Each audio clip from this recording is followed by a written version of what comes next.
The franchisors have argued that this is the biggest threat to franchising since the beginning of time.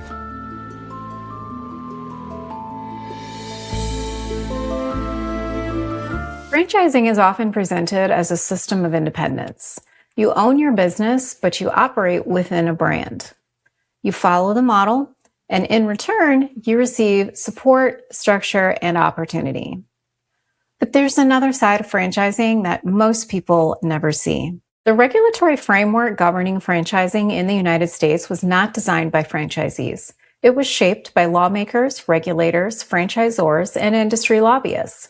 And for decades, franchisees, the individuals carrying the financial risk, signing the personal guarantees, and operating the businesses, have had limited representation in the rooms where those decisions are made. Today's guest is one of the rare individuals who has lived both realities. Keith Miller is not just a franchisee. He is someone who has spent nearly 4 decades inside the system while simultaneously working to influence the policies that govern it. He has operated Subway franchise locations since 1988.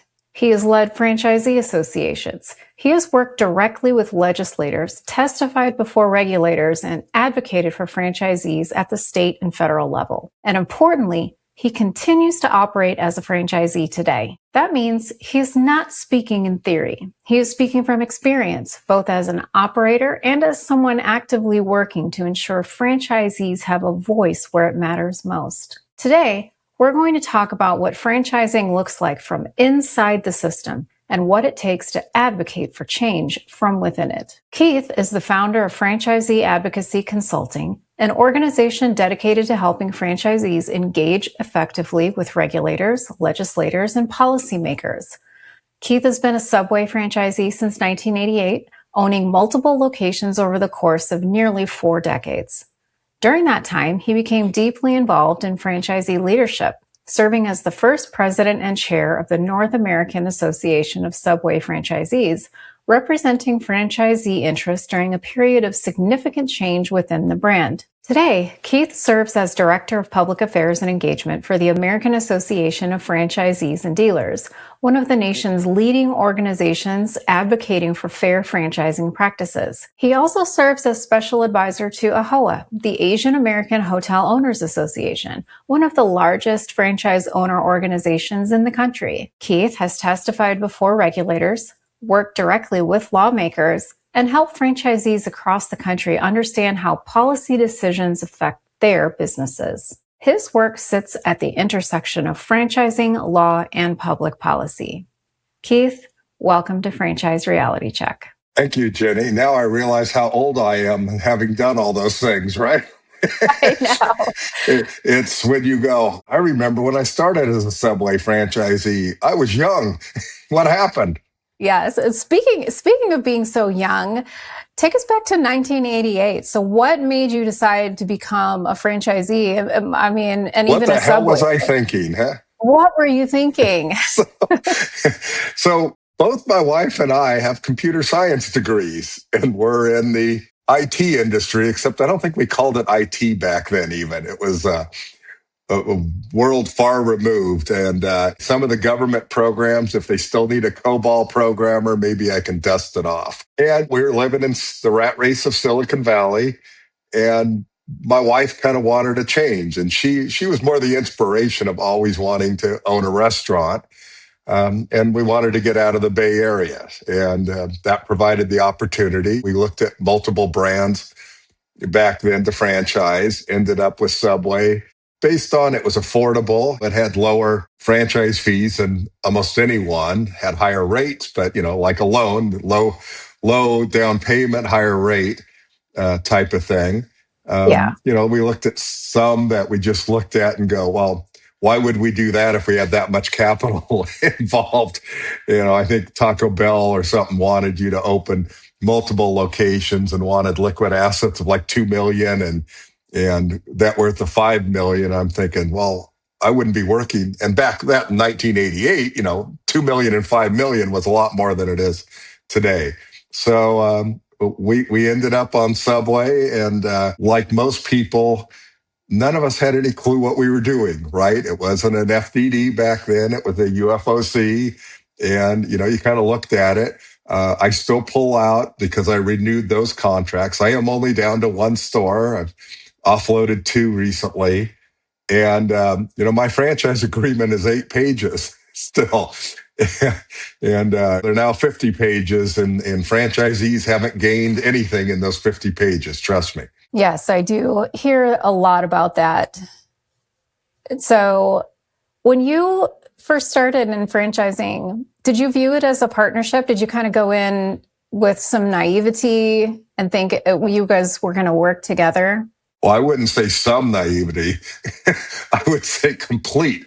But it was more of a partnership. And I think it's something I talk about a lot today, and that is founders. Fred DeLuca, the founder of Subway, was very visible in some of the early years when I was first president of our association. I mean, I talked to Fred once or twice a week back then. Fred had his faults and his decisions, and you look back and you didn't always agree, but you always had access to him. You could always argue with him on things. And so, yeah, there was more of a partnership. And I always laugh because Fred, to his fault sometimes, always kind of had the mentality of the one store operator. Quick story, one time when I was back in Connecticut for meetings, as probably 2000, 2001, we had gone out to dinner, the group, and then Fred was bringing me back to the hotel. And so I'm in the car in the back seat. Fred and his wife are in the front seat.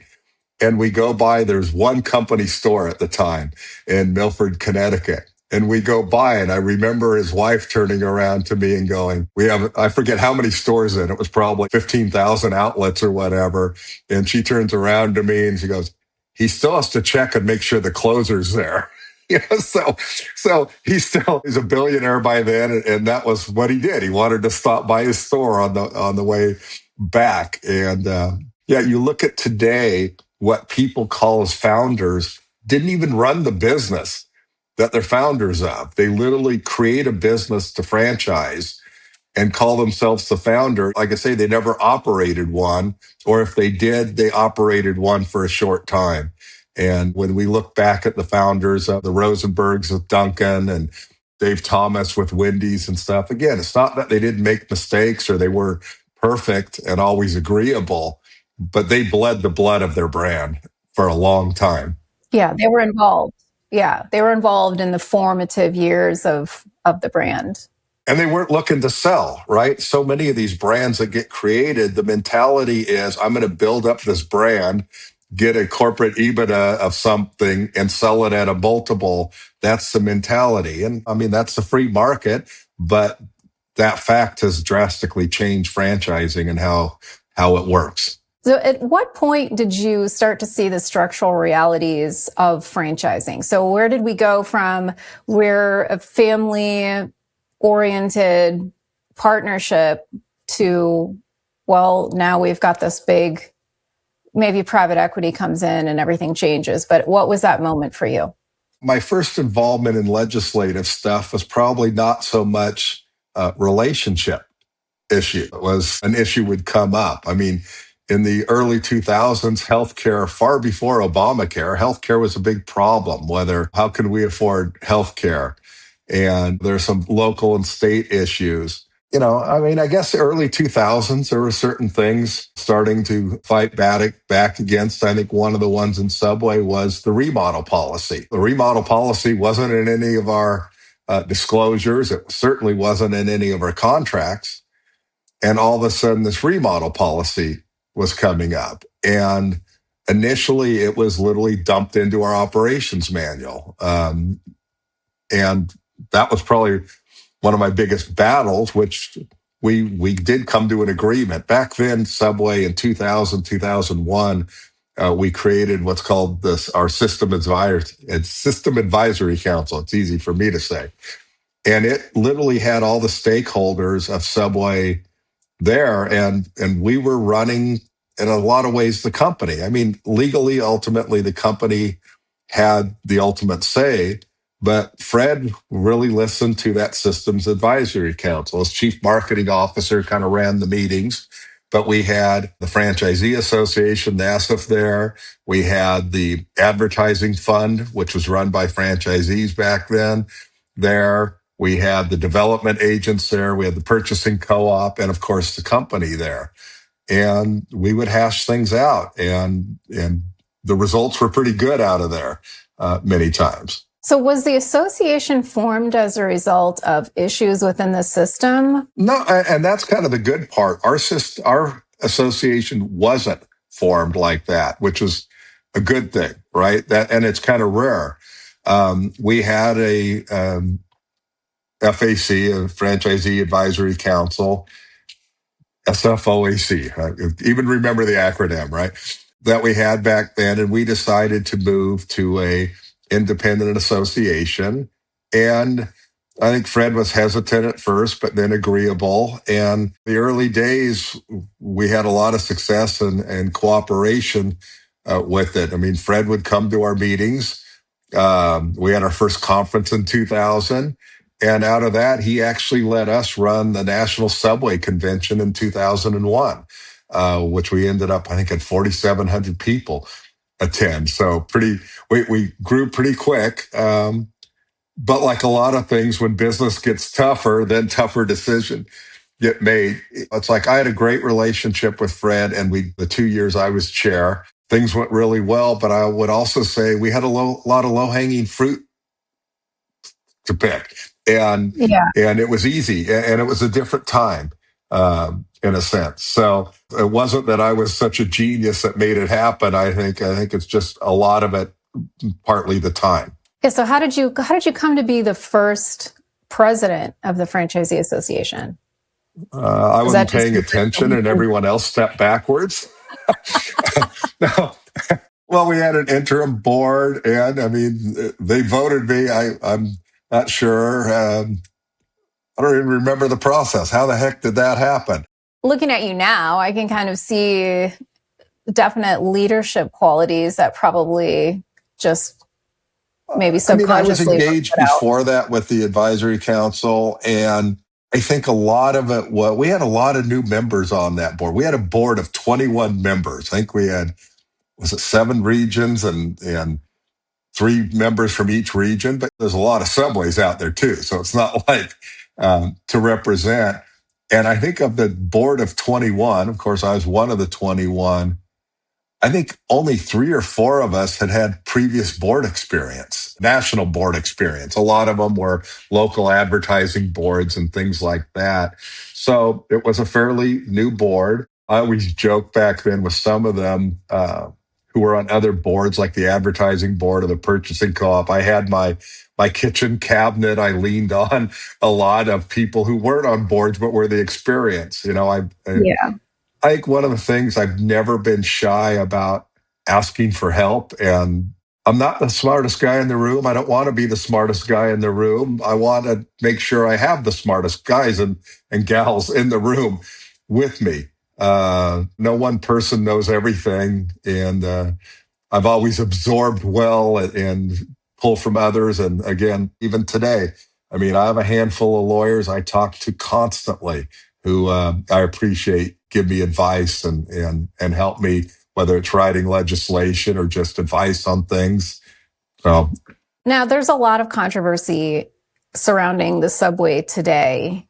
So how active are you within the association today? I know you're not the president, but I'm still a member and obviously talk to them fairly often. I'm not directly involved because I'm just too busy with other things. My hands are completely full, and being down to one outlet now frees that up. And if you want to buy that outlet, you can have it. But I want to be, one of my advantages is in advocating is I am a franchisee, but I think at some point in time, having going into the 4th decade, you still have that. You can't lose it. It's not like I was a franchisee for 6 months and try to proclaim I know what franchising's about. And again, 4 decades means I'm 4 decades older, right? Not going to go forever. So, but I had to run up to the store last night and fix something. The one store I have, it's like about 40 minutes away. and fix things, because a small business owner, you can't afford to call a repair company every time something little breaks. And so you never, like Fred DeLuca never lost that mentality of that one store owner. I don't think you ever lose a certain mentality, and franchisees have a different mentality, or I guess small business owners have a different mentality than most. Yeah, I can't go into a restaurant and look at the ratio of employees working versus customers in the store and not think to myself, whoa, I bet their labor cost is crazy. I'd be sending people home. But yeah, I mean, with Subway, yeah, Subway's not doing great. All right, it's pretty well documented, and it's frustrating that we seem to be constantly getting new leadership that keeps trying constantly old things. That those of us who have been around a while, hey, we're going to do this. This is going to be great, and it's like, okay, that's like the fourth iteration I've seen of that in the 4 decades. We know what happens there, and we know what the result is. And then they try to look how smart we are. We listened to you and changed. Well, you shouldn't have done it in the first place sometimes. So I don't know where Subway's going to go. I mean, I'd like to always be an optimistic person on things. And I think that's been to my detriment, because 10 years ago, all the outlets could have sold for a nice price. And today they're unsellable with where we're at. But when things went down, I think, again, over 4 decades, I've seen ups and downs, right? We always recover from the up and down.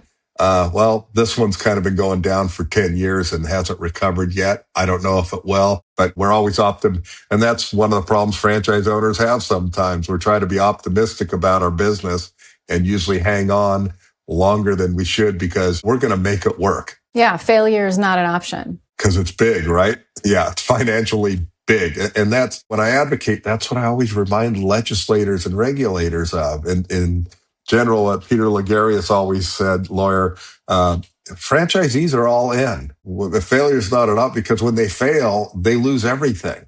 They're including their home many times. And that's what people don't get, is how invested. You read the stories coming out that this brand's going to close 200 outlets. Well, that brand's not closing 200 outlets. Franchisees are losing 200 outlets. And maybe it's a good decision to lose those, but that means the franchisee just lost the investment on that outlet. It's not a corporate, in general, it's not a corporate store that's closing. Yeah, that kind of brings me to my next question about franchisees are closing, but they're not talking. So why do you suppose so many franchisees hesitate to speak out publicly about their experience? Oh boy, isn't this one of my pet peeves, huh? Well, and they don't speak up when they're in the system still. I've written more than once that sometimes franchisees get what they deserve, because if they don't stand up and take action, nothing's going to change. And I'll get to the after question in a second. But when I speak with many groups, I have this clip from Bug's Life that I like to show before I come up on stage. And it's near the end of the movie. And of course, any of us who had kids in those days, Bug's Life was the grasshoppers were bullying the ants, and the ants were having to get all this food for the grasshoppers. And near the end of the movie, all the grasshoppers are in this grasshopper bar partying it up when the last leaf of fall falls. So therefore, they're going to go back and get the food.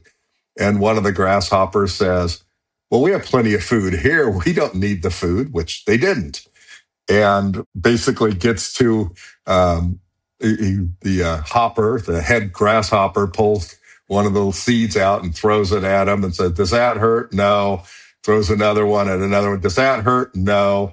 But then he pulls the cap off and buries them in seeds. And he gets up on top of it, and he reminds the grasshoppers that those ants outnumber us 100-1. And if they ever figure that out, there goes our way of life.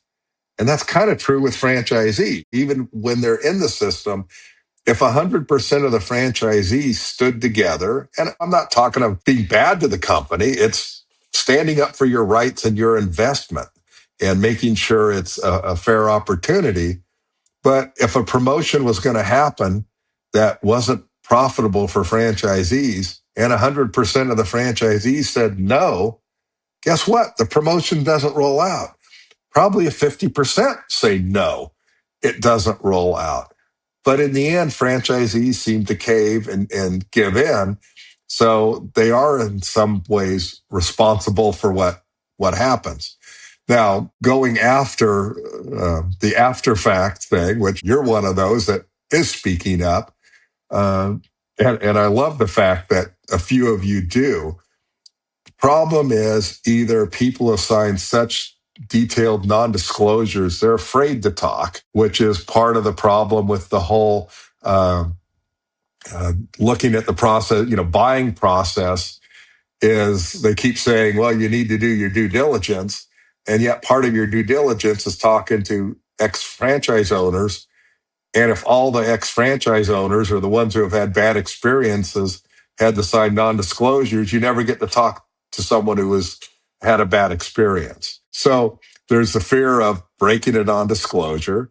There may be the fear of just being sued if you didn't have a non-disclosure, right? Because a lot of these bad franchise companies are, I would call, bullies about it. And then the third segment is probably they just got to move on with their life, right? They just went through an experience that bankrupted them. And they got to move on with their life because they got to go make a living and can't be spending time going testifying in front of legislators or, flying to Washington or going to their state capital and talking about their bad experience because they got to go make a living and they really don't want to keep reliving it, right? They just failed. And some of these failures have cost them their marriage, cost them their family, their kids don't want to talk to them because they made this stupid mistake is what it gets deemed as in a sense. So it's very traumatic to keep reliving it. The problem is if the people who had bad experiences don't speak up, they're basically perpetuating what just happened to them. And don't they wish that somebody who lived it before them would have spoken up and helped change things? Yeah, 100%. Almost everybody I talk to that have gotten into a bad franchise relationship has said, man, I wish I would have known about you before, or man, I wish I would have listened. Wish I would have paid attention to the articles. Yeah. And every once in a while you get some brands, and we won't mention them here, that there's a lot of material out there. When franchisees still buy them, they got to take a little bit of that blame of what research did you do? There's lots of stories about a handful of brands. And we don't want to paint everything as bad in franchising because there's good brands out there and there's good franchisors. I just think that the risk involved, there's far too many bad franchisors for what we have. And I think one of the biggest problems today is, and you've probably seen me say it on LinkedIn or social media many times, there's far too many people selling franchises and getting commissions and far too few people making sure franchisees are successful. And we become an industry of salespeople, basically, that the world is sell, sell, sell. And what drives the press is how many outlets you've sold, not how many of outlets are successful or profitable. Or even open. How many times do we look at a brand and there's so many sold and 3/4 of them will never open? Yeah. It's when you look at a disclosure and it says, we've sold 200 outlets and we plan to open 30 next year. And it's like, well, what about the other 170? And that doesn't count the one you're going to sell in that next year. And then, you use the word open. That's what determines, quote, success in the eyes of many people. Well, if I open an independent business and it's failing, I close it. If I open a franchise and it's failing, I probably can't close it. And so then I usually try to sell it. And so it may be open 5 years down the road, but I may have spent $500,000 getting it open. 2 years in, I'm failing. And now I sell it for $200,000 maybe. So I just took a $300,000 loss. And then 2 years later, that person's selling it for $0 to $100,000. And the industry is calling it success. How do you call that success? Two people lost their investment and went in the hole on it.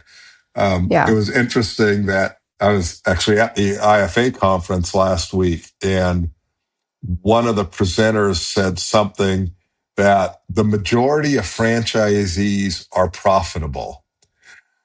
And I'm not arguing with the IFA on this. This isn't an argument to them, but it's more with that presenter of, again, we use terminology. At the end of the year, if you're in the black $1, you're technically profitable, correct? But what level of profit is even above minimum wage? I mean, for fast food workers in California, minimum wage is $20 an hour, no taxes and everything else. But if you're even if you're working 300 or 30 hours a week, that's 300 or $600 a week times 50, that's $30,000. A minimum wage employee earns $30,000. So you would hope owning a business, you own substantially more than that. Yeah, I can tell you beyond a shadow of a doubt that when I got into franchising, my goal was not to make $30,000 a year. I wasn't putting all my life savings and investments on the line for $30,000 a year. Well, and the funny part is, if you are making $30,000 a year, you're not going broke, right? You're not necessarily shutting down, but you literally have bought yourself a job. And I hear franchisors tell franchisees at times when they're not making money, well, you need to work more hours in your business. And it's like, you bought a business to not be an employee of your own business. But that's what many become, and including probably me at times. And that's the other thing that I'm finding too, is I'll talk to a franchisee and say, well, but I'm making money. Well, how many hours are you working in your store? Anywhere from 60 to 80. Or are you getting a paycheck? Well, you're saving labor, but you're still not making any money. Well, and yeah, because on the outside, you could still make $20 an hour working for someone, or depends where you are in the country, but you would think 15. So, yeah. So, and moving into your advocacy work. So what was the point that made you go, hey, I'm a Subway franchisee, but there's a need for people to advocate for other franchisees? Interesting enough, when I first started going to Washington, D.C. To lobby on things, I was with part of the IFA going on their visits, which people will laugh because they think the IFA and I always argue. And yet, no, we don't always argue. We actually get along fine. We just disagree sometimes on things. I probably actually earlier than that, I always laugh about this. My first trip to Washington, D.C. was in 1976. My dad was in the egg business and head of an association or president for a year. And I went back with them on their Hill visit days to Washington, D.C.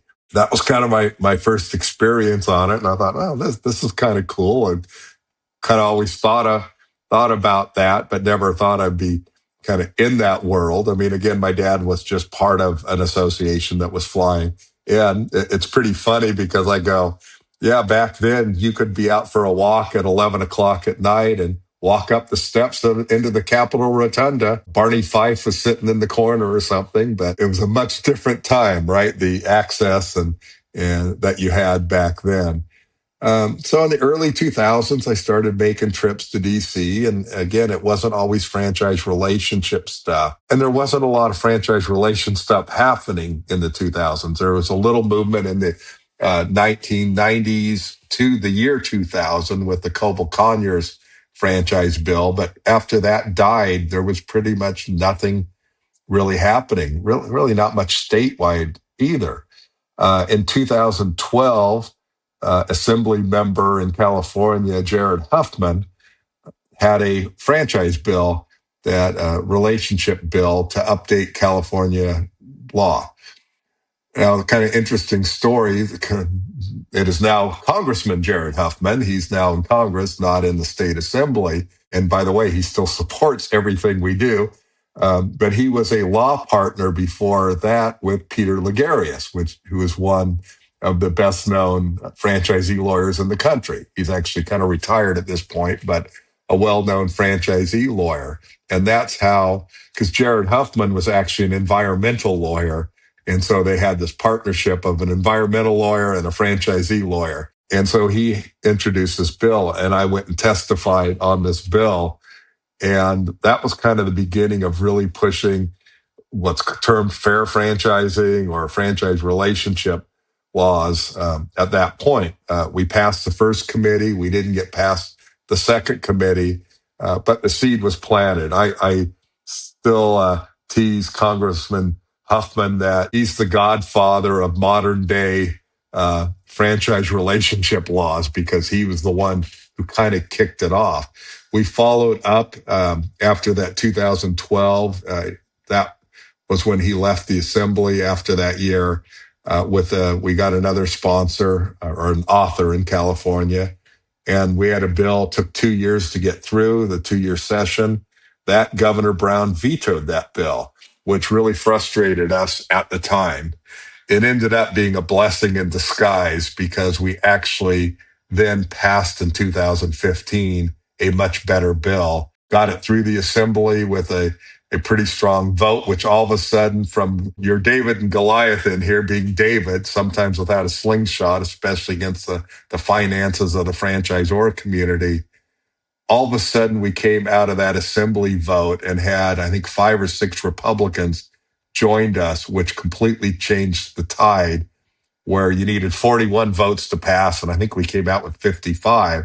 Well, now the other side had to talk compromise, right? Now we were in a strong position. I also remember telling a few of my friends, it's like, wait a minute, we're in control. We're in the strong position here. What do I do now? I don't know how to do this, right? Never been here. Yeah. I've never been there. I've always been the underdog and extreme underdog. Now what do I do? But we worked on some language and came to a compromise that the opposition pulled their opposition and went neutral. And we ended up at that point passing the Senate unanimously, went back for the reconsideration of the amendments in the assembly, passed unanimously, and the governor signed it. So kind of off and running. We had other states going at the time. And then somehow you get started on something and next thing you're full in. And I guess since then I've been full in. And part of making it stronger. So at that point I was in 2012, and through all of that, I was the chair of the Coalition of Franchisee Associations for 6 years, and kind of using that. And as I was coming near the end of 6 years, I kind of had this, one, it's time to move on, right? 3 terms, 6 years, it's somebody else's time to do it. And I always have hated when people hang on too long. I never want to be asked to leave a position like that. And I don't ever want the organization, when someone's the chair for 10 years, now it's their organization and it's not an organization of the people of that you're representing. And I always felt that wrong. But I also felt at that time there were things I needed to do and say and be a little more aggressive on some things that are hard to do and say as the head of an organization, because now you're speaking for them and you have to get approval every time you're saying something new. I just felt it was time to kind of move independently and form my consulting company to do that. So what surprises you the most about how franchise policy is shaped at the legislative level? Well, first of all, any policy is really hard to shape. And my friends in the Boston, New England area hate when I say this. The hard part about legislation is you can't be the New England Patriots. If you go undefeated in the regular season but lose the Super Bowl, you got nothing. There's nothing there. So literally, you have to win in every committee. You have to win to get a governor to sign it if it's state legislation.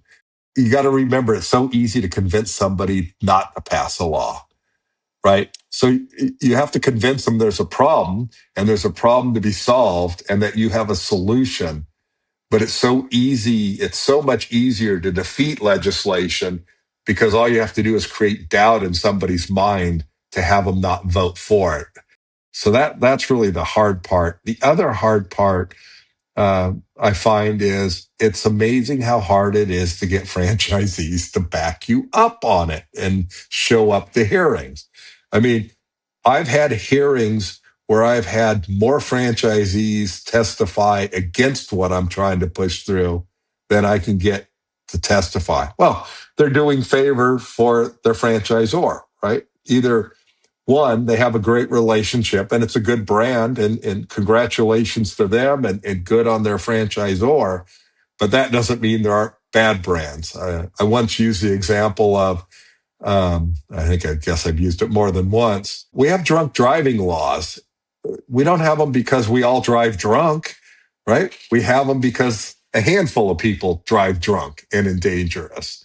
And you could argue that I'm trying to get the drunk drivers out of franchising, so to speak, the ones that do that, or limit what they can do. But what do you say to people who have the opinion or the idea that perhaps the IFA is leading the charge against franchising or franchisee advocacy in general, and they're putting the franchisees in opposition to things that you are trying to present? It's no secret. No matter how hard they try, they are franchisor leading. And that's fair enough, right? I mean, it's the franchisors that are funding them. The McDonald's and Subway pay a lot of money into them. And I think my argument is always, it's impossible to represent both sides of a contract, right? I'm not a lawyer, but I think any lawyer will tell you, you can't represent both sides of a contract. And when you have two sides of a contract, there will be disputes on that, or disagreement. So I don't think it's, again, you have some brands. I mean, one of my best friends that I love in franchising is Catherine Monson, past chair of the IFA. I forget what their holding company is right now, but Fast Signs. And we've always been good friends. And often I have Fast Signs franchisees testifying against me. And I sometimes call her up and go, Catherine, your franchisees are killing me sometimes. I go, but you got to understand, if all franchisors were like you, I wouldn't have anything to do. So these franchisees aren't lying, right? They have a good relationship. I also remind them, I hope Catherine lives to 150, but the odds that she's going to live to 150 aren't real high, right? And Catherine's not going to be there forever. Again, I have the highest respect for her. If you ever get a chance to hear her speak, it's great, because she will, in the first couple minutes of her talk, be talking about franchisee EBITDA, right? She lives on franchisee level economics, and that's what she talks about, because she gets it. And she not only talks about it, she knows it. There's those people who say, yeah, we want franchisees to be profitable. But if you ask them, well, what's their profit margin? I don't know. It's like Catherine's one of those who has always known that. She's chair or the CEO of the holding company now, so she may not be as engaged. Knowing her, she probably is. But that's where it's at. So you have franchisees who have good experiences and will talk against it. I just wish they would see sometimes the other side, that the experiences for many aren't good. And I'm not going to argue about whether it's 40% bad, 20% bad. It's far too much to me. We have far too many franchise brands that aren't, in the words of everyone, proven business models. That are sucking people's investment in. And I always try to compare it to buying stocks and bonds and things, and the regulations that look at those things. And the reality is, when you buy a stock, your risk is only the investment you make. When you buy a franchise, it's not only your investment, it's basically every asset you own plus lost earnings. And why aren't we looked at even closely to the same? I mean, not the same, but not even close. But do you think that legislators understand that? Understand the position of franchisees when it comes to that? We're trying. That's great. I'm sure we'll get into this California bill that just got introduced. And the good part is, on this one, I have the perfect poster child, right? Round Table Pizza, part of Fat Brands. And I can tell you, every legislator in California, all 120 of them, will know who Round Table Pizza is. I often say, sadly, I feel like an ambulance chaser sometimes because I'll get a story and I'm thinking, well, that's a really great story. And then you start checking off boxes. Oh, it was a veteran. It's a minority, and it's like, oh, wait, this is really bad for this person. It's a great story to advance the cause, but it's a really bad story for that person that you're using. But so part of it is trying to draw in that constituent who's really been damaged. And when you can get that, otherwise they see the success. Well, and they only see McDonald's and Burger King and Subway as franchises and hotels at times. But then they still look at a courtyard and go, well, that's a Marriott. Marriott's a huge corporation. They don't know that owner who just built that courtyard spent 25 to $30 million building that out, and they're at risk. And often the smaller hotels that franchisees own don't have the multiple revenue sources either of a big hotel. So it's just hard to overcome that Wall Street name sometimes, to remember that that's a local schmuck like me trying to make a living in a small town. Let's talk about disclosures for a minute. So I'm deep in FDDs every day, reading those suckers. How effective do you think There's therapy for that, I know. I'm going to need to. I'm going to need therapy for this. How effective are the current disclosures right now for franchisees thinking about getting into franchising? Well, there's two big problems with it. One, most don't look at it anyway. And probably the biggest argument you can make is it's far too big to look at and understand. Look, you understand it now. Yeah. Your first franchise you did okay in that you went into, did you have a clue what you were buying? Really? You look at this big disclosure and you just kind of gloss over it, and it starts getting presented to people like when you buy a house. Oh, this is just standard stuff, right? And people don't understand that, wow, there's 3 lawsuits here and there's only 10 outlets. That's kind of a high percentage, as opposed to 3 lawsuits and there's 2,000 outlets, things are going to come up. Also understanding that the difference between lawsuits of franchisors are different from consumers against that brand. That may be a red flag. Yeah, there's so many red flags in it. I often tell people, look, I'm not a lawyer. I can't give you legal opinion, but I could probably if you bring me a bunch of FDDs, I can probably tell you 90% of what brands not to buy and narrow it down to the 10% that you should look in detail with a lawyer at the FDD, right? I mean, you pointed many of the red flags out, sometimes a short operating time, no item 19 or insufficient item 19, the sold not opens, looking at what they're taking off the supply chain. There's a handful of things that you can look at literally in 5 minutes and go, red flag, that people don't understand. So, I mean, the IFA and I probably agree on a lot of things that need to be updated in it. Some type of summary page so you can, in a sense, whittle down what you want to look at and then spend more time with the lawyer looking at the handful that kind of pass step 1. I don't think people ever look at it as a stepped process of step 1, let's eliminate the red flagged ones. Also, franchisors have become very good at being able to, in a sense, cover their tail end with disclosures. I joked with lawyers before. Well, see, right here, it says we're going to screw you. So why are you suing us for screwing you? We told you that we were going to do it right there. Right.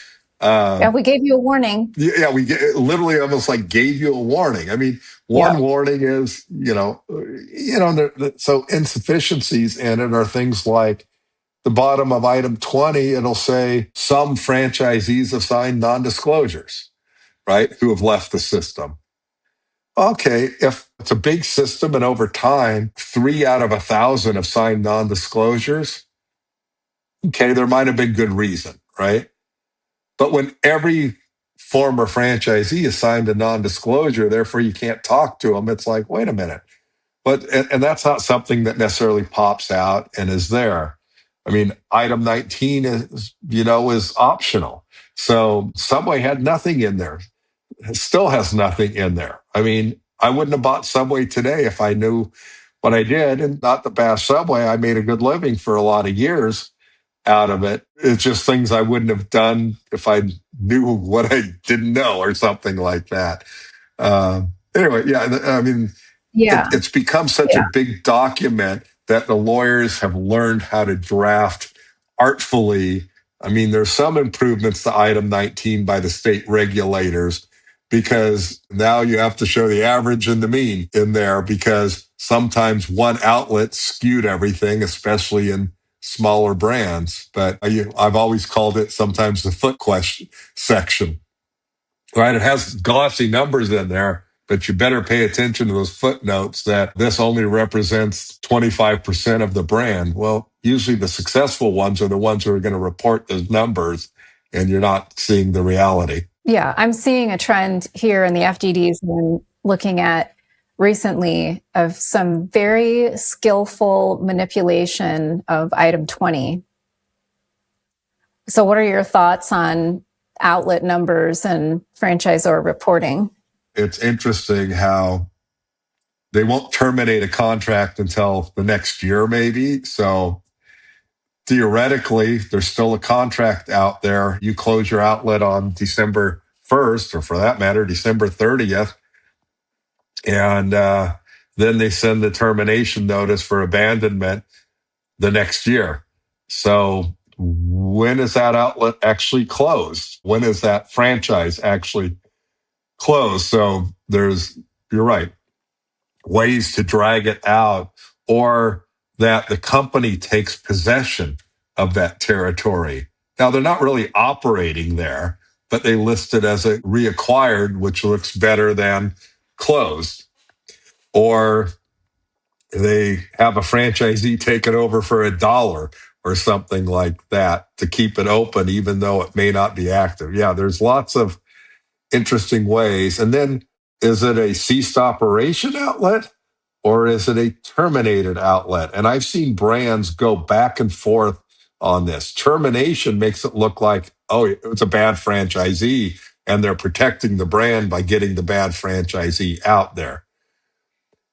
Ceased outlet looks probably the worst of all of them. Somebody just walked from that business.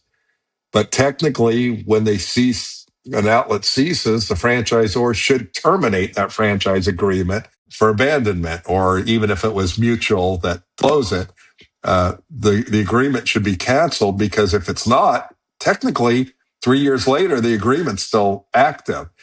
So now it's terminated again, which looks better than a ceased operations. And I mean, I've seen brands like 1 year it'll have 80 ceased operations and no terminations, and the next year will show 70 terminations and 0 ceased operations. And I scratch my head and go, one of their lawyers has a different perception than the previous lawyer. Yeah, that's one of the reasons why I like comparing different years of the FDD and just doing a full analysis on exactly what changed and trying to see why it would have changed. Yeah, especially when, like on Minnesota, you get the red line version and you really see. And it's amazing how sloppy some of them can be. It's like the numbers. I mean, I've seen multiple of this. They had 100 outlets. Now they have 90 outlets, and it says plus 10 in the outlets. They got the sign wrong, basically, or the numbers don't add up. Last year you ended with 100 outlets, and then this year you started with 90 and ended with 91. So it's plus 1. It's like, well, wait a minute. What happened to the 10 from the end of last year to the beginning of this year? So, yeah, there's just sloppiness. And I don't know whether to take it sometimes as sloppiness or purposeful. It's pretty hard to prove, isn't it? How has Subway reacted to your advocacy work? Because you're still a Subway franchisee. So do they take issue with you speaking out? And sometimes you speak out against your own franchisor. Very rarely, though, actually. So, and that's on purpose. I've kind of been left alone. I think I'm prominent enough, I guess, that it would look really bad to step on me. Again, over the years through 2015, which I was less involved in, I mean, Fred DeLuca and I never had a problem with that. I know he didn't agree with me at times, but I think he respected me for the positions I took from being where I'm at. Again, I tried very carefully kind of not to engage that it's Subway directly because then it's more personal and sometimes doesn't give as good of a story for me when I'm more trying to bring people together and tell their stories than mine.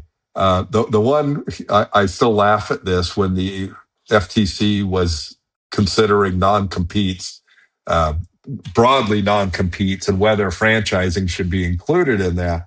I did testify on that hearing or talk for the 2 minutes, whatever you get. And I brought up the current Subway non-compete, which I'm not bound by, but others are. And that it was over restrictive. Well, at the time I had 3 outlets. We get quarterly inspections from a quote third party, which they are a third party. But so 3 outlets, quarterly inspections.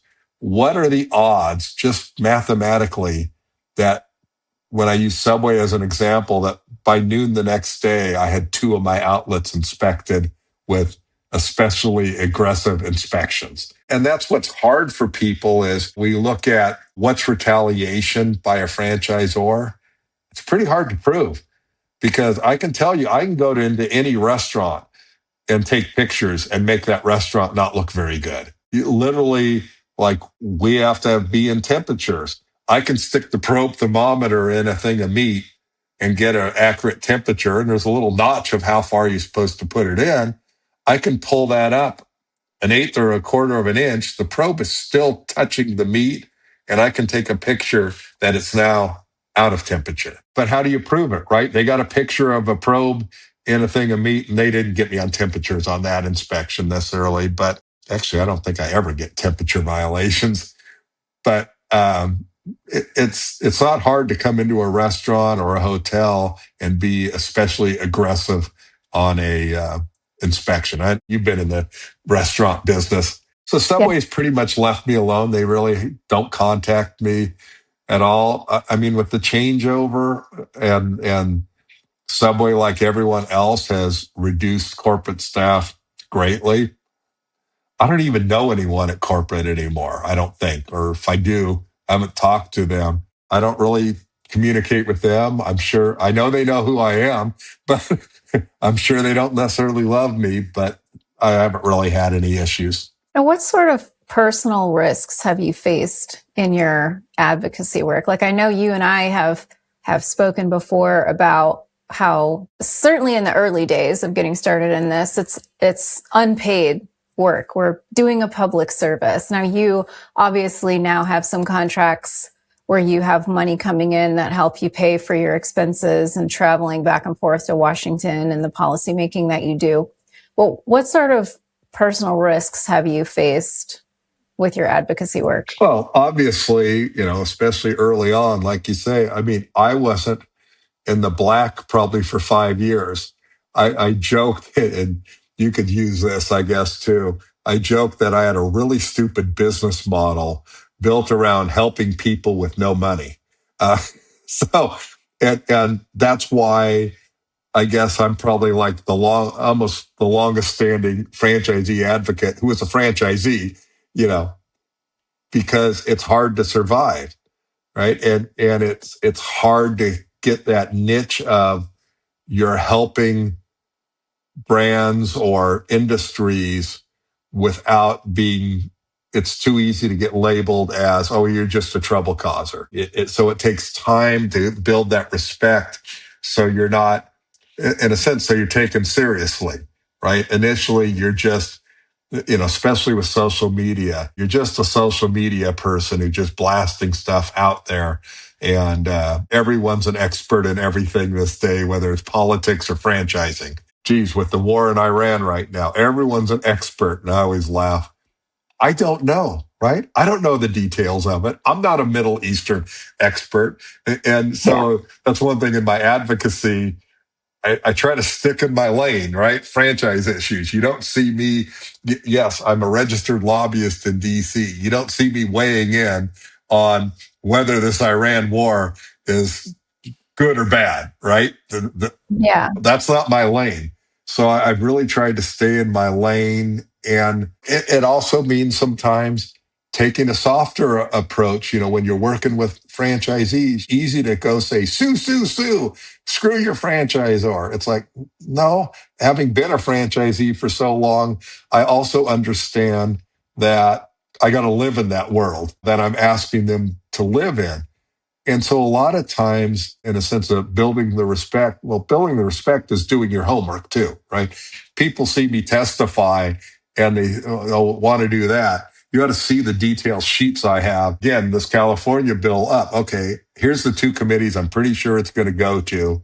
Here's the members of those committee. With AFD, I have a list of all the members, individual franchisee members, like 2,500 of them in AFD.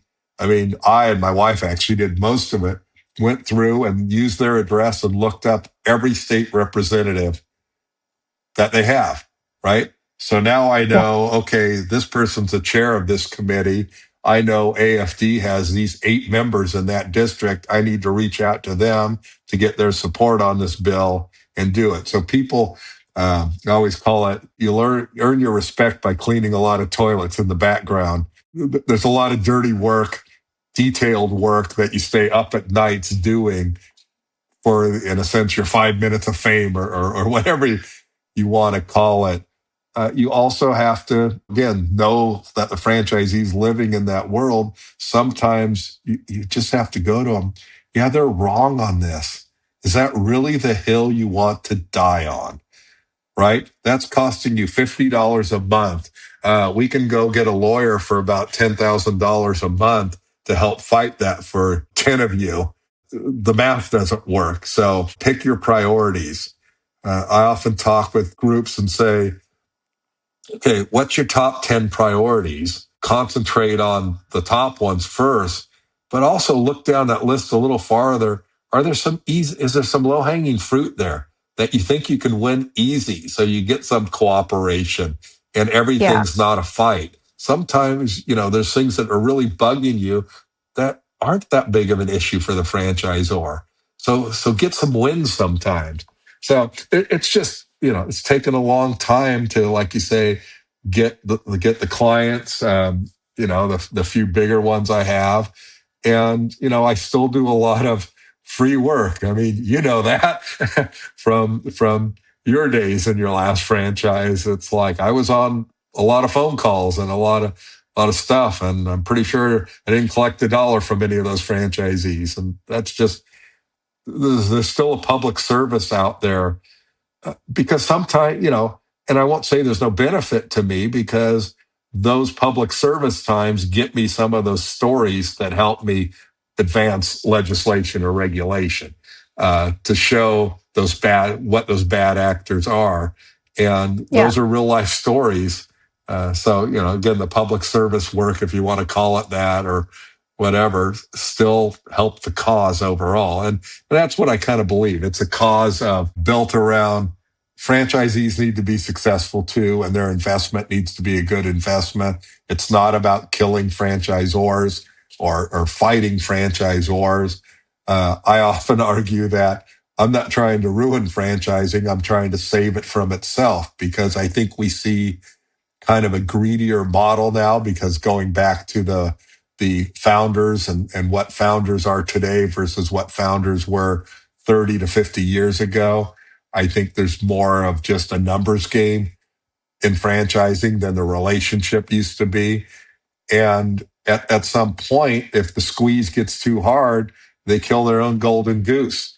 I mean, fast food margins just keep shrinking, but many of the corporations running it have record earnings. That's not sustainable long term. At some point, you squeeze too hard and there's nothing left. When you talk about you're working on franchising as a whole, What do you have to say to, say, maybe some of your detractors that would accuse you of simply working for the good of the organizations that provide you a paycheck?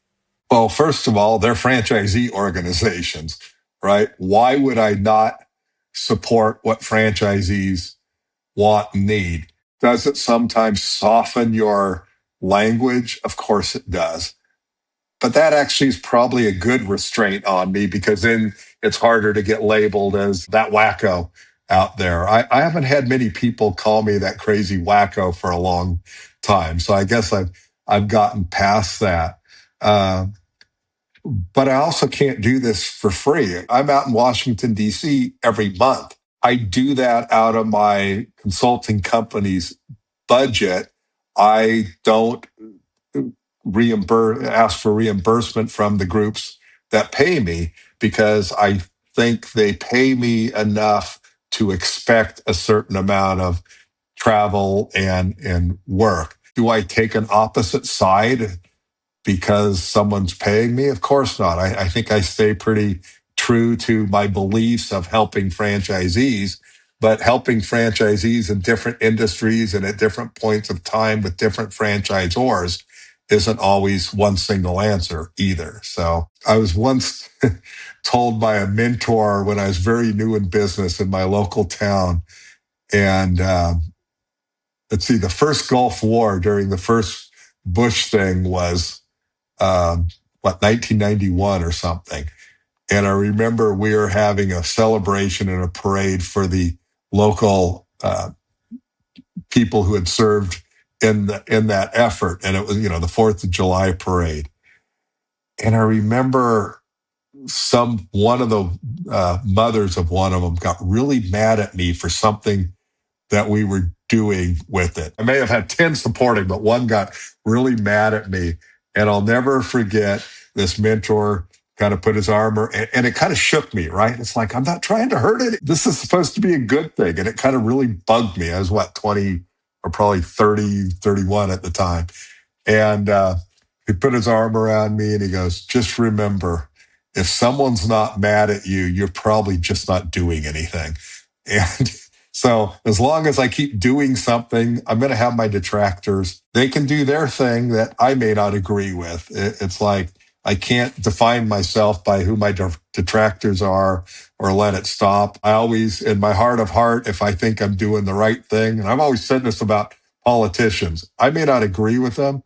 If they honestly, in their heart of hearts, think that's the right thing to do, I can't argue with them. Now, moving into your legislative efforts, some of the recent things that I've got on the board here: Assembly Bill number 2632 in California, introduced by Assembly Member Josh Hoover.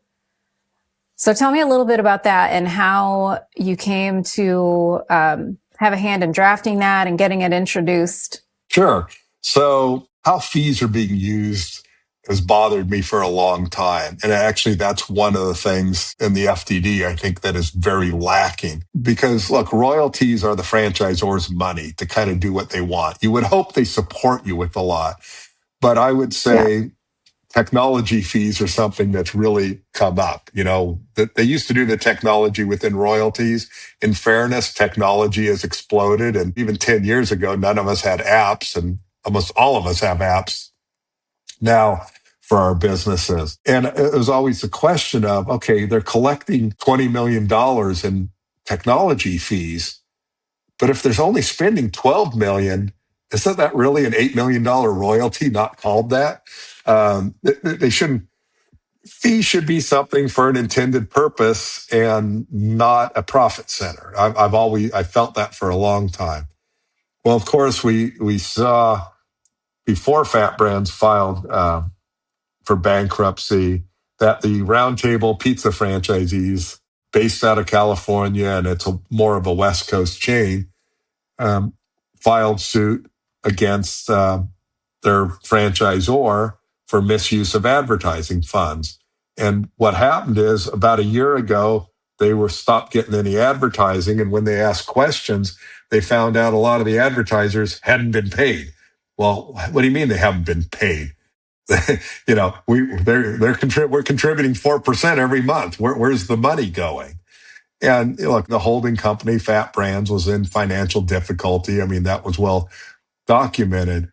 So I was talking to some roundtable uh, pizza people. By the way, they're not a member of CFA or AFD at this point. I haven't seen a check from them. So when I changed my tune, but here was a cut, and here's kind of where even the free work helps sometimes. Is I've always had this cause of I don't think it's disclosed properly where fees are going or transparently, whether it's a profit center. And now I got this shining example of people paying advertising money and getting no advertising. There's not a single legislator here in California that doesn't know who Roundtable is.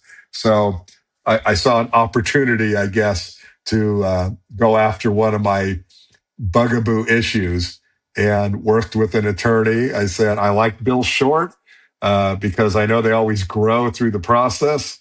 And so write me a paragraph that kind of does this. So one of the prominent franchisee attorneys put it together for me. We probably tweaked it a little bit. And I got it submitted into language. So by the end of January, I forget the exact date, you have to have it through legislative council documented, but it doesn't have to be backed at that time. So the weird terminology in California, the person who introduces the bill is an author. The organizations, the primary ones that support it, are the sponsor. So that confuses people at times.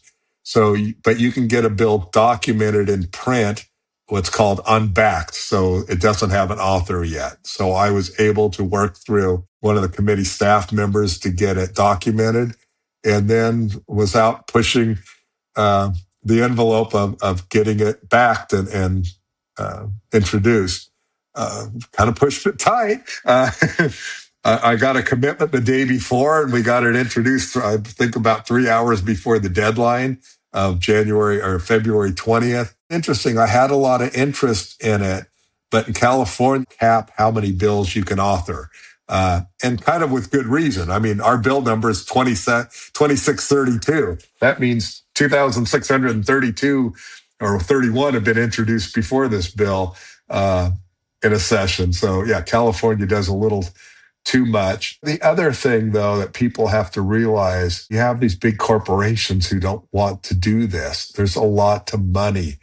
It's very difficult for a politician who it's going to be, any franchise bill tends to be a heavy lift for them. But how many votes are they going to gain by it, right? It's very little political gain over something that's much broader across their district. So it's sometimes hard to find maybe a small business owner or someone who really gets that in their district, and somebody who's will work across the aisle too, right? I don't want things to be partisan.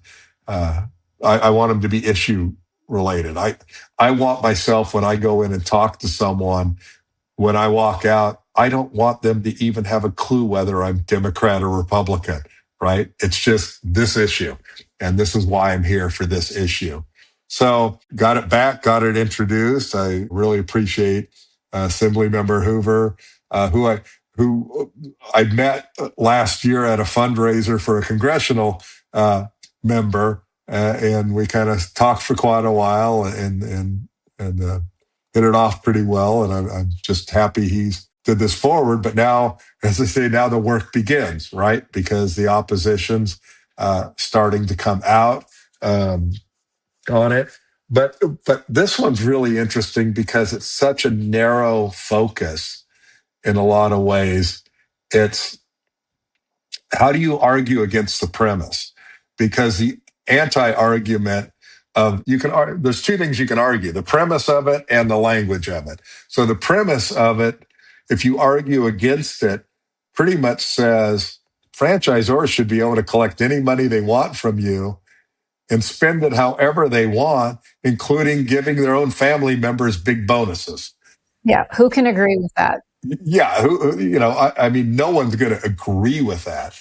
So the fight on this bill is going to come down to the language. Again, I kept it simple, broad, and pretty small, knowing that to pass something, probably grow to 4 or 5 pages of detail. Because, look, all fees, you have a non-sufficient funds fee probably for if you bounce a check to your franchisor. That maybe that's $25 or something. Well, Yeah. that's not really a fee for that's kind of a penalty fee, right? You might have a fee to attend the convention.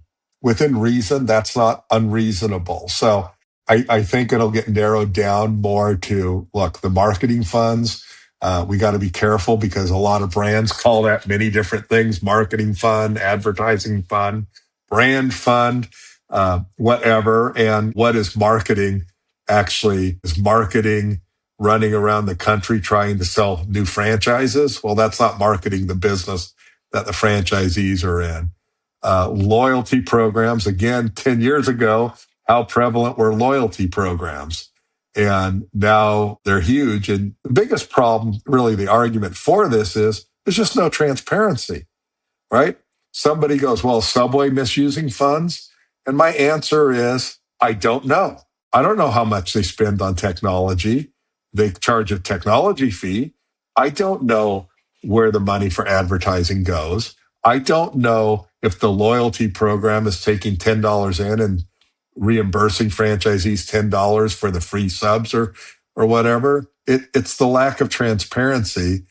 And then I was talking to someone who was probably on the more conservative, and they don't like putting restrictions on business, which I somewhat agree with. I go, but you got to look at these fees that are being charged. What are they really? It's a tax, right?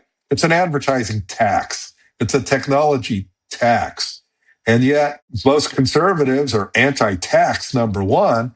And if there is a tax, they demand full transparency on where that Right. money is being spent. Yeah.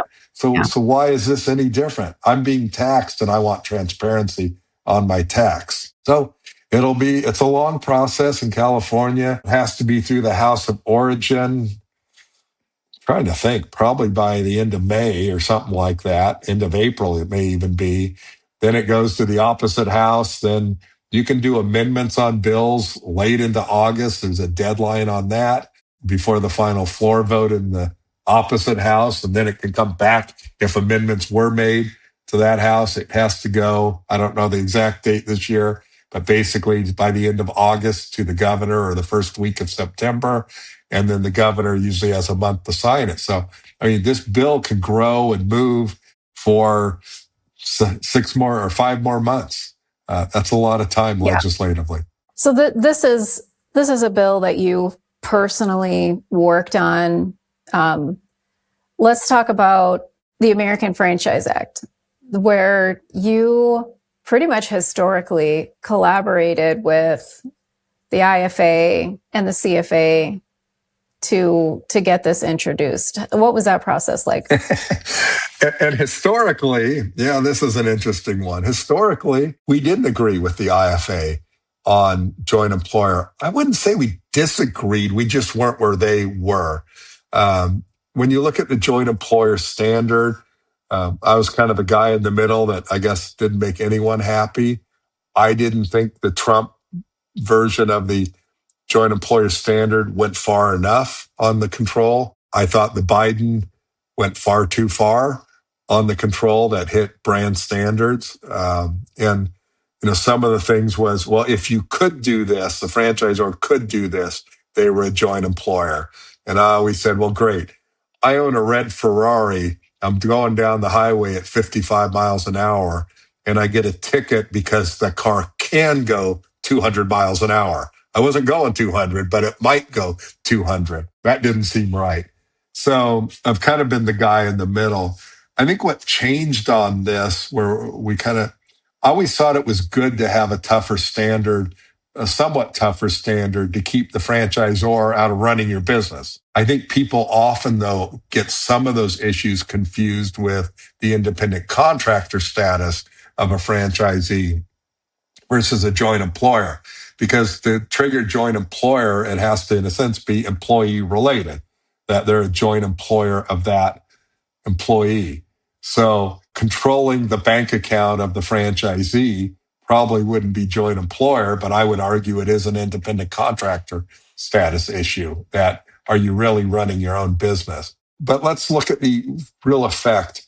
No matter where position we were, the franchisors have argued that this is the biggest threat to franchising since the beginning of time, right? And it's costing billions and billions of dollars. And you've heard even franchisees testify that they need certainty in the standard. I don't think I could find a single franchisee who has made a decision to open or not open an outlet based on joint employer over the last decade. I mean, Yeah. come on. But what has it done? Then the second thing is, okay, we had people who wanted a tougher standard under Obama and Biden. But how many cases did the NLRB take and win where a franchisor was a joint employer? That would be zero. McDonald's settled a few early on during Obama, I believe, but basically zero. So we have this big thing called the biggest threat to franchising that won't keep people from opening stores, and nobody has been determined to be a joint employer. I believe our current president would call that a big hoax. So again, I would be in favor of maybe a tougher standard, but we really just got to get rid of this stupid thing, because what has really happened is franchisors have used joint employer as an excuse. Whether they believe in it or not, I'm not going to make a judgment on their lying about it, but as a reason not to provide services to franchisees. And so when franchisors don't provide the service, it's probably something that still needs to be done. So they just transferred the cost from their books to a franchisee's book on that. So how is that helping franchisees? So that's really the reason why. Let's come up with some language. We got a couple of the franchisee lawyers engaged with it to help on some of the language. We specifically hit the attack of franchisors should be able to provide services to franchisees without a threat of joint employer. And that was really the very important part. This joint employer has cost franchisees money because of the services they don't get, like a training module. And the other argument I've seen is it's anti-union because it'll keep the unions from being able to collective bargain with the franchise brand. I'm sorry. Why do I want my franchisor negotiating with the union? I mean, isn't that kind of what happened in California with the $20 wage? That the FAST Act had a joint liability component and a higher minimum wage. And the franchisors and the union got together, signing non-disclosure agreements, and made an agreement to get rid of the joint liability and stick franchisees with a $20 wage. Yeah, there were a couple franchisees in there. None of them were what I would call representatives. They were handpicked by a couple franchisors, not from any of the representative organizations. So look, the last thing I want is me having to bear the brunt of two other people who aren't that affected negotiating on my behalf. So, I don't buy that anti-union because the union can't negotiate with my franchisor my terms and conditions. If I have to negotiate it, I want to negotiate it myself. Well, do you think that franchisees are gaining more of a voice in today's franchise world, or are we losing ground? Probably both. Again, everyone always wants to point to my relationship with the IFA at times, and they think we're always fighting. And again, I went to their convention, and I think in the IFA, we're getting a stronger voice, but I also think it's getting harder to have a voice at times. It's just hard to keep up. So I don't think we're going backwards. And I think social media obviously allows a lot more conversation to happen. So I do think we're gaining, just still hard. I mean, the Lena Khan FTC under Biden was actually very receptive, obviously, to our causes.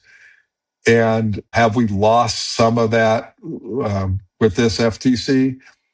Yeah, yes, but I'm still in contact with them and not really that disagreeable. But their budget was part of the Trump administration. Their budget was cut, and the administration is more government shouldn't be stepping on a lot of these things. So that's what the people voted for, whether I like it or not. And sometimes I like it, and sometimes I don't. But it is it's a more hands off administration where the Biden administration with the FTC was definitely more activist related. And for franchisees, I felt that was really good. I felt it was really important for the FTC to start looking at some of the issues that are relationship oriented, not just pre-sale disclosure, because the relationship is the long time that you're in the system. But again, if you look at from 2019, we are much more engaged with the FTC than we were back then. So maybe not as much as we were for a short time, but we still made progress over time. Well, what would you tell someone considering franchising for the first time today? Talk to a lot of people, right? Don't be sold. Don't make it emotional and be sold on the sales guy. Don't get too emotional in your decision. I mean, you have to love what you want to do. That's not bad, but you better also talk to some people who know.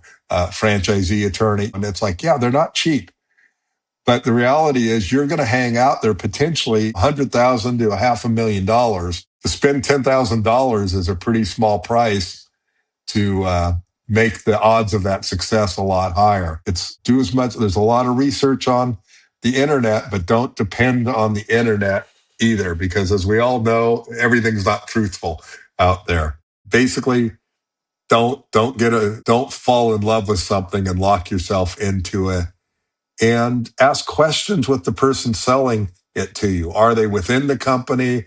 Are they a broker, third-party broker, consultant, whatever they want to call them, that's getting a commission? Is that really the best? And you know, look, I've had more than one issue with some of the broker network of, you know, when they say we're working for the prospective franchisee, it's like, no, the franchisor is paying you.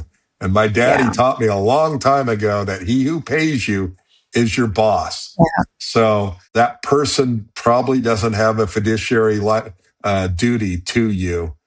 But when you talk to a lawyer, an independent lawyer, they would have if you're paying them, have a duty to you. And that's an important thing. And then really try to find people who have been in the system, who are no longer in the system, that hopefully will talk, but understand that may be muted by non-disclosure agreements.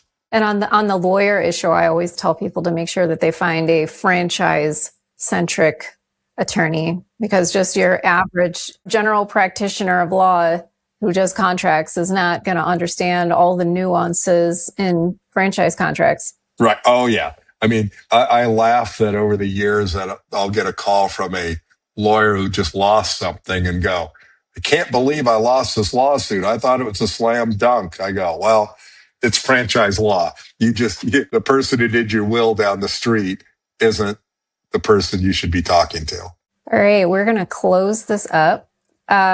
Keith, your career represents something rare in franchising. You've experienced franchising as an operator, a franchisee leader, and an advocate working directly with lawmakers and regulators. You've seen how the system works from the inside, and you work to ensure franchisees have a voice in shaping its future. That perspective is invaluable, and I wanted to thank you for joining me today on Franchise Reality Check. Oh, thank you for giving me this opportunity, and you keep up your work too. It like you said, it takes years to kind of break through, but you're getting there, and it's because you're doing the detailed work.